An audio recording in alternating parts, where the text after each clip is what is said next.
To je ono. Zošliapnúť plyn na podlahu, nech si koníky pod kapotou zadivočia. Prečo nie, ak človek vie, kedy a kde si to môže dovoliť? No a keď sa mu zdá stádo malé, môže si ho zväčšiť. Alebo ešte lepšie, môže mu ho zväčšiť odborník. Chip tuning je úprava softvéru riadiacich jednotiek motora, kedy sa vlastne menia niektoré parametre manažmentu motora a ich úpravou sa dajú dosiahnuť niektoré zmeny ako zvýšenie výkonu, zvýšenie krútiaceho momentu, zníženie spotreby. Keď príde niekto, kto má najazdených 200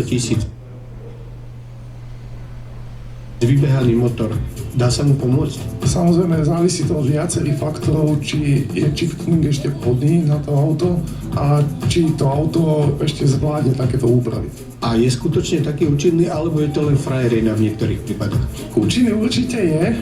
Samozrejme závisí to od typu motora, typu auta, roku výroby. Na niektorých autách sú tie zmeny evidentne veľké, na niektorých sú menšie, ale v každom prípade na aute, na ktorom sa to urobí odborne, tak to motorista v každom prípade pocíti a bude adekvátne využívať výhody. Nejde to niekedy na úkor životnosti motora? Vždy je to v závislosti od toho, ako sa auto používa. To znamená, niektorí motoristi vedia zničiť auto už aj za 60 000 km, niektorí vedia to auto používať aj 300-400 000 km, takže vždy to závisí od medzikusu, ktorý je medzi volantom a plynovým pedálom. Skúsený tuner sa však nepustí do auta, ktoré už dožíva. Technika musí slúžiť. Je veľmi dôležité auto predtým skontrolovať, zdiagnostikovať, či nemá nejaké vady a v akej kondícii je motor a následne podľa toho sa dá uvážiť, či auto je ešte vhodné na chip tuning alebo nie. Dnes je veľa inzerátov, veľa ponúk, veľa majstrov, ktorí ponúkajú práve takéto nejaké úpravy, ale niektorí motoristi majú aj zlé skúsenosti.